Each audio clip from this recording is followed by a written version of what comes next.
Within the book of Good to Great, they talk about how 40% of the application of the book is not within the realm of business, but within the realm of the social sector. So business, if you will, but nonprofits, churches, other types of organizations other than your traditional businesses.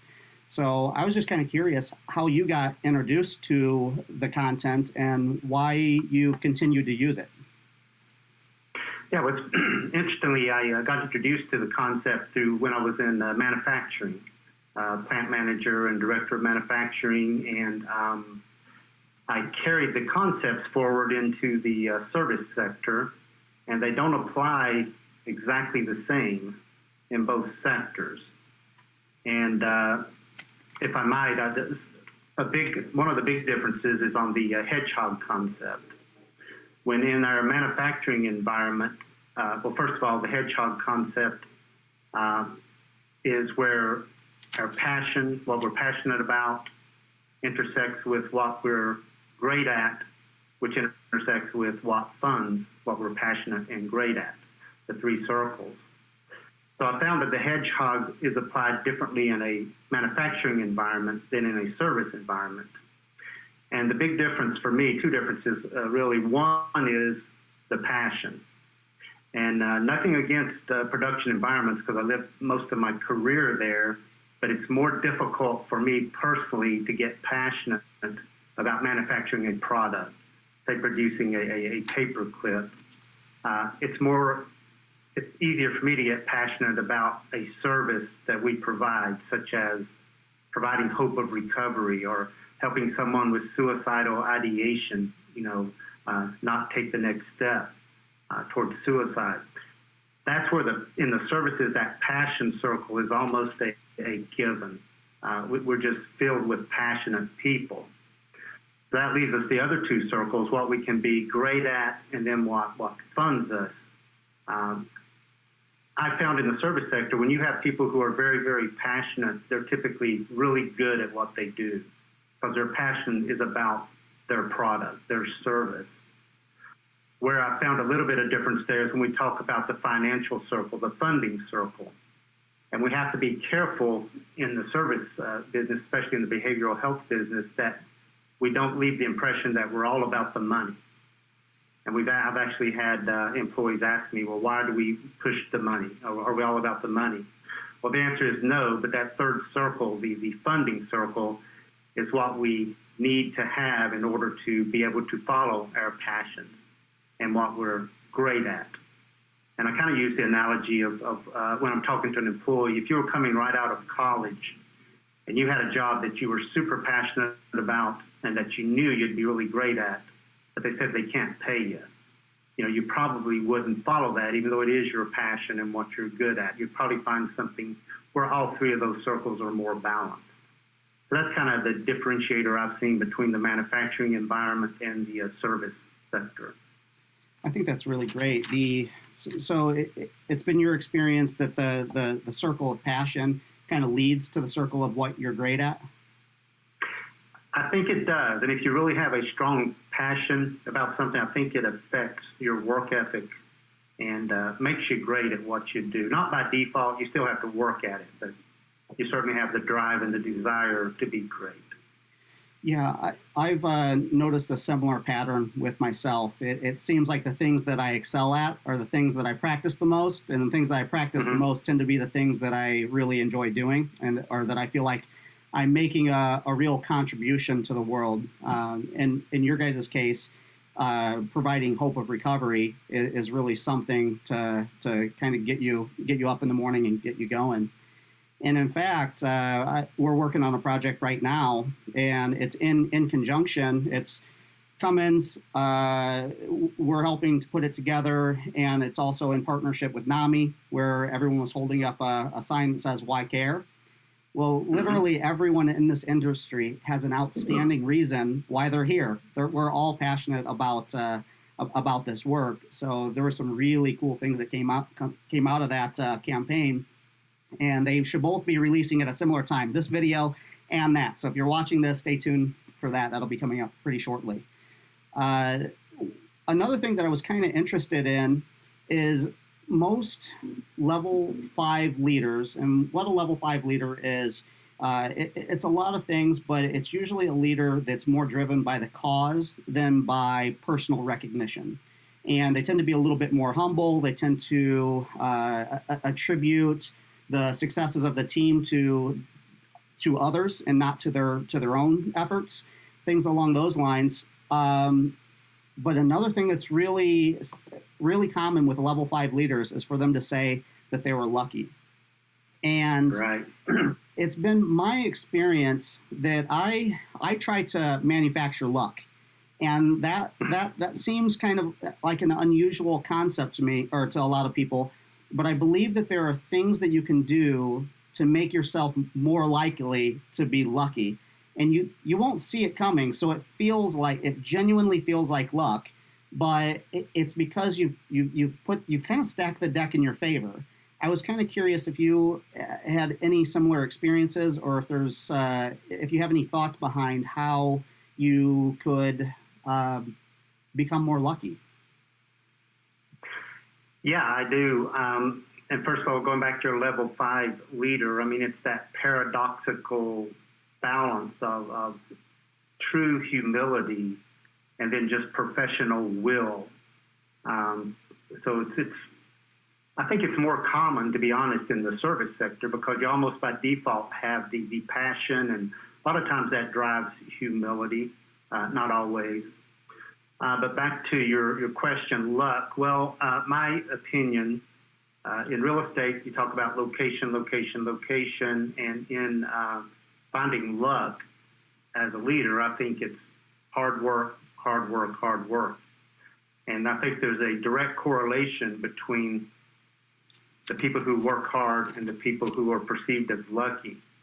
And part of that luck, especially if you're talking a level 5 leader, is the ability to be humble, as you mentioned, to be able to listen to others, to understand, to not think that you know everything, and then combine that with your unwavering desire that you're going to succeed. You know, you're kind of in this continuously learning mode, that you never know everything. You're always willing to listen to others. And I think you combine that with thinking strategically, and I don't just mean in a company thinking 3 to 5 years down the road. I'm thinking if you're a team lead, you're thinking beyond your team. I mean, you certainly have to be a leader that has the best or one of the best teams in your company, but also you're thinking, what affects my group, what affects my company, and how can I, just a team leader, have an impact on the entire company? And I think that's the beginnings of a level 5 leader. I agree. And one thing that I do is that exactly. I'm constantly working on my skills. And then whenever the opportunity does present itself, you're ready to do well at whatever the opportunity may be. So no matter what's going on with my life, I always think 2 things. And I actually got this from the creator of the comic strip Dilbert. The guy that created the comic, his name is Scott Adams, and he talks about setting up your life as a process. It kind of fits well with the hedgehog concept. But he talks about it being a process, and when you think about things from that way, you really don't ever lose, because his goal with every day is to have strengthened his connections, his contacts, and to have strengthened his skills. And I really do think that way, that if every day your relationships are better and every day your skills are better, it really just is a matter of time before you fall into something, before you get lucky. So I think that that's an outstanding observation. I am sort of a little bit interested. We had talked a little bit previously about confronting the brutal facts of reality, and at the same time having a positive outlook, knowing that you will prevail in the end.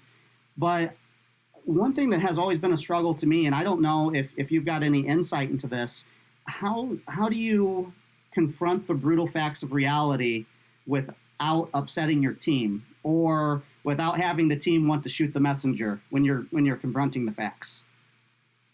Yeah, that's a very tough one, and in my opinion, this takes years to actually get into practice. And the reason I say years is that it's really a cultural change. You have some cultures that are very strict, not very communicative. The leaders are kind of separated, hierarchically and in the communication modes from the employees. And you kind of get into this environment where everyone just wants to be seen in the best light, and everyone's kind of fears showing their weaknesses. So therefore, you end up hiding things or not sharing things, and sometimes problems are then hidden. And you certainly can't fix problems that you can't see or you're not aware of. So the way you become aware of these problems is through a cultural shift where it's okay to share your weaknesses. It's okay to share failures. You won't feel judged, by the group or by your supervisor. You start having meetings that are very open and honest, and what before a cultural change would have been confrontational now becomes people helping each other. I see you have this weakness. Here's what I did. Vice versa. And I think that's the key, is the culture. And of course, that pivots on the leadership. And the leadership has to set that culture. So again, it goes back to a leadership discussion.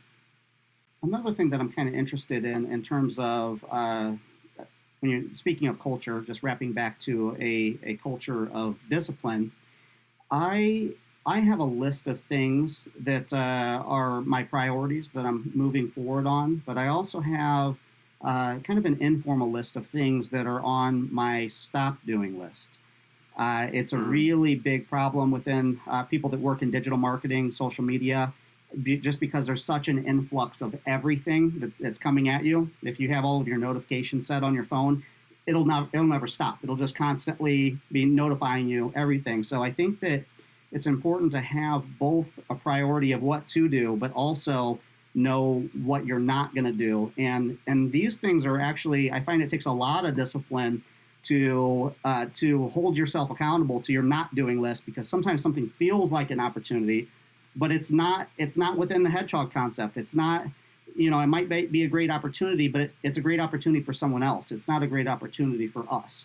So do you have any insights on how to hold yourself accountable to a not doing list, and also what's on your not to do list? So I want to address that from the both the tactical and strategic level, and it kind of takes me back to a Franklin Covey book, the 4 Disciplines of Execution. But the what becomes a fact for every leader is, even at the entry-level leadership, you're most likely going to have more on your plate than you have time to do. So you're going to have to learn to prioritize. And as you grow and move up in the leadership chain, that plate becomes fuller and fuller. So at some point, as you say, you have to just decide deliberately what you're going to stop doing. And that boils down to what's the most critical priorities of your team, of your company. And you have to make sure you set aside time to work on those things which are deemed critical and important, because everything else, the phone ringing, the email, the whirlwind, I think Stephen Covey calls it, will always win. The important of the day will always beat the critically important of tomorrow. So you can easily fall into that trap. So you have to really decide deliberately what you're not going to do, and then where you are going to focus your time. Now, strategically, where that happens is when you're looking at your hedgehog and another money-making opportunity comes available. And it could be a grant, or it could be, another opportunity. And then we have to look at it at exec and say, well, hey, this looks like, easy money. We could, do this grant. But then we have to refocus. Is that really our hedgehog, or are we diluting ourselves and diluting our resources to attack this? And I think that's where the focus on the hedgehog and the discipline to maintain it is difficult, to be honest. Yeah, I think you hit the nail on the head when you say diluting your resources, that there are a lot of opportunities out there, but the market really does give preference to the people that are really doing best at something. So, and the only way that you can really be the best at something is by focusing your efforts on what it is that fall within your hedgehog concept, what you actually have the ability to become very, very great at. And ourselves, we used to provide more services than we do now, until we started willing some away. We used to do graphic design. We're never going to be the best in the world at graphic design, at least not with our team the way that it is now. We're okay. We're pretty good. It takes us too much time to do it, and it wasn't an area that we were willing to compete on. So we take that off our plate now, so we can focus more on marketing strategy and things along those lines. Another thing for people that do a lot of stuff with social media is being a consumer of information versus being a producer of information. And it's hard to make that switch for a lot of people, that they spend most of their time consuming content and they don't actually get down to making something themselves. And that is a real big problem. In fact, you probably noticed that I have an away message that's constantly set on my email that says something to the effect that my emails import it 2 times a day. And it's mail. It's not meant, people can pick up the phone and call me if it's an emergency, but I check them at 2 times a day, get back to people at those times. And that's so I can do important work for people, so I can actually get deep into something that's meaningful. So I'm a really big fan of the stop doing list. What was on your stop doing list? Well, one, actually, I've kind of learned from you as well. The emails, although you know it intellectually, you kind of just keep going back into that trap where you feel like you have to answer your emails. When you get 300 to 500 emails a day, you can spend your entire day doing that. So I've learned a new discipline around emails, balancing that need, that when you have this open environment where you encourage people to communicate with you, you can't just not respond. Mm-hmm. So you still have to have that process where you respond to the ones you need to, but then the ones that don't need a response, you can figure out a quick way, which I've done with email. So that was one of my stop doing. I no longer go through every single email. I browse it, and I have a place I drop it. That was just really a time management thing. And I've replaced that with face-to-face time, getting out. We have a great culture here where our leaders are constantly out, at our different locations. And I think that just pays back 100-fold more than answering an email. Yeah, I couldn't agree more. Even on social media, if I think to myself, if I don't have time to respond to somebody, then I don't have time to really jump on here and lightly browse them to begin with. So right. If I like or love something, you can bet I'm probably going to leave a response or something along those lines. So I do. I try to make the connection a little bit deeper instead of really, really superficial. People don't really notice all the likes that they get. If you get 50 likes on a post, you don't remember all 50 people that liked right. the post. But the person that left a thoughtful comment that demonstrated that they actually read your article, you remember that person. And I do the same thing with in-person. If I can bring it to the in-person level, I go that level. If I can't do it, then video chat like we're doing today. But yeah, making it as quality as you can, I think, is a lot more important than the quantity that most people are trying to keep up with. Yeah, or even a phone call. I mean, some employees, if you just take the time to pick up the phone and talk to them when they send an email, it has a big impact. You know what else I find really interesting is that people talk about a lot of individuals look like they're an overnight success. And most of us joke about how, it was an overnight success, 10 years in the making. So oftentimes you're at it for a really long time. And that really reminds me of the flywheel. That, when you first start pushing on that flywheel, you got something. It's moving. But it takes a while to get it up to full speed. You got to continuously push. And at a certain point, you reach breakthrough, and you're doing great things. And it looks like you're an overnight success, but you've been pushing on this thing for quite some time. And you've been doing all the hard work to allow yourself to become lucky. You've been connecting with people, you've been studying, you've been working hard, but to everyone else on the outside, it looks like all of a sudden you were from here and just shot up. Do you have any thoughts around that? Well, I guess from an individual perspective, something I tell, matter of fact, I had this conversation yesterday with 3 team leads that I was speaking to. And when you start this momentum and this flywheel, if you will, of your career, I mean, first of all, you have to know what your personal hedgehog is and what your long-term goal is. Second of all, you have to accept that it's not going to happen overnight. You have to be proficient at the levels as you go up. But then also told them there are flywheel accelerators, I call them. And that is, look at all the team leads. Make a decision that you're not just going to be an average team lead. Make a decision that you're not just going to be the above average team lead, the best team, but make a decision that you're going to do something or many things that are special and unusual, that you're recognized for. Not in a self-promoting way, but in a real passionate way. Pick one thing that you're passionate about. The person I was talking to yesterday was very passionate about grant writing, and no one knew that. I said, well, we'll take that, run with it, take the initiative, find a grant, do the RFP, execute the grant. Maybe that grows. Then you do it for the program. And before long, you might create your own position in the company as a company grant writer. But you control your destination, and you control how fast that flywheel turns. But you have to keep it going in the same direction. So you have to know where you're starting, because if you're jumping and going in different directions, you're never going to get that momentum, and your career is going to end up being porous and unbalanced. I agree. You have a background of being an entrepreneur as well. Is that correct? Well, I guess you could call it an entrepreneur.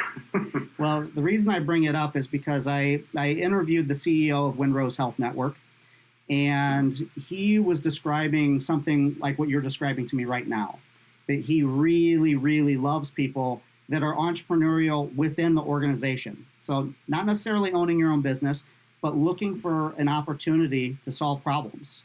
So right. he absolutely loved it when people came to him with a solution and wanted to implement it and stuff like that. And I found that to be the case with myself throughout my career. You know, I am an entrepreneur now, but even when I was working, I was working doing inpatient care, I was entrepreneurial there. I was always looking for things that my skill set could solve and trying to solve them. And that's actually how I got into business development. You know, I started communicating with the CEO quite a bit, and I ended up becoming the first shift lead that was able to span shifts because I was solving a specific problem that they needed. And then that ended up getting me an outstanding letter of recommendation when I wanted to get into business development. And I think that some people are afraid to be entrepreneurial within an organization, but I find that the people in executive leadership roles, they really, really appreciate people solving problems. There's plenty of them out there to solve. We just got to latch on to the ones that we're well suited for tackling and, see if we can move it forward. Yeah, without a doubt. And the employees who know the most about the problems are the ones who are in it every single day. And if we think we know how to solve these problems at exec level, we're just fooling ourselves, because even if we were a clinician 15 years ago, things have changed and things are different. So back to your point, I mean, part of that is the culture as well. I mean, first of all, you have to have the individual with the entrepreneurial spirit, but you also have to have the culture and the leadership that will encourage that and that doesn't try to mute that. And some of the team leads I was talking to yesterday, their response was, well, I didn't know we could do that. And it's just like their eyes were opened and that, hey, that is encouraged. It's not just about doing your job with your head down every day. It's what else more value to. And those are the people who stand out. Those are your future level 5 leaders. Absolutely. And another thing that you said that was fantastic was doing things that are special and unusual. I don't know if are you familiar with who Seth Godin is? No. He's one of the most famous marketers. He's got some outstanding TED Talks, but he wrote the book Purple Cow. I think it's probably one of the most famous ones that he wrote. But he has a really good perspective on picking something that you can become the best in the world at. And he defines that as the best in your world, not in the world, but in the world that matters to you. And then also picking something that is special and unusual. It's hard to stand out doing the same things that everyone else does. So if you have an area that you can really excel or you can really contribute in a above average way, those are the things that people really remember you for. Right. And then the last thing that I really liked about the book was the fact that all the level 5 companies, they use technology. They're often a leader in implementing new technologies, but they never try to look to technology as a solution to their problems. And as a marketer, I find this very, very important, that I think that some people think that marketing is going to solve all of their problems, or maybe somebody that knows how to use social media really well, that's going to solve all of their problems. And in fact, when I got into this, I thought that maybe that was the case. Maybe I could do really good search engine optimization, and that was going to be good enough for companies. But it turns out that the fundamental principles of business and marketing are far more important than the technology. The technology only serves to amplify the signal, but you have to have a good signal before you amplify anything else. So more and more, we've gone back, even though we're a technology-heavy company, we've gone back to the basics and getting the signal right before we're amplifying anything. And we're not trying to amplify static. So yeah, that makes sense. And I've used the analogy of the tools don't make the carpenter, or the golf clubs don't make Tiger Woods. I mean, I could get Tiger Woods golf clubs tomorrow, but I'm not going to play with Tiger Woods. He could probably take my golf clubs and have a pretty good round, much better than I can. And, a brand new set of tools does not make a carpenter the better carpenter. And there's a strong correlation between the quality of the tools and the quality of the carpenter. And I think that it's easy to get confused, because as a carpenter becomes really good at their craft, they do tend to upgrade their tools. They do tend to, if we actually did look at Tiger Woods tools, I'm sure they're really expensive clubs. But you're right. We see the correlation and we think that, the clubs and the player, good players always have good clubs. Well, good people in anything that's good at their craft, they're always looking to upgrade what they're working with. But it wasn't the upgrade that made them what they were. It was just part of who they are, their passion, their desire to be the best that they possibly can that caused that to happen.